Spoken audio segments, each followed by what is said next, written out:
Ehunka herritar batu dira Aiaraldeko mugimendu feministak Iruñeko erasotzaileen sententzia dela eta deitutako mobilizazioetara.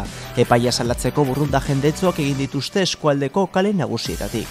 Deialdi improvisatu bat egin dugu, gaur atera delako, San Ferminetako bortxaketaren manadaren sententzia. Uste dugu gaurkoa basakeri bat dela, beste basakeri bat dela, injustoa dela, eta horregatik egin dugu deia kalera ateratzeko, auzitegien gainetik eta sententzien gainetik, guk elkarren artean saretu eta elkarren artean sinisten dugulako.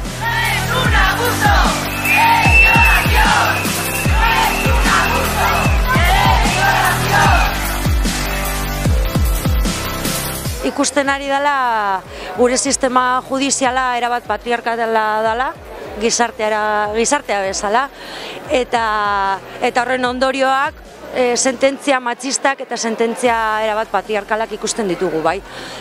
Gaur egun emakume bat bortxatzea ez du inongo presiorik, eta horren aurka atera gara, bai.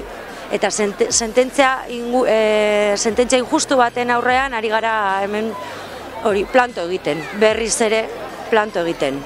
Bai, erantzuna izugarria izan da, kaleak bete dira, gainera bateko deialdi batekin ere bai, eta, sin más, esan nahi dugu ere bai, deialdiak ez direla hemen bukatzen, adi egoteko, bihar bertan beste deialdi bat daukagu guardiko 12etan paitegiaren aurrean, bilduko gara, eta, adi egoteko hurrengo egunetan Euskal Herrian egingo diren mobilizazio ezberdinetara.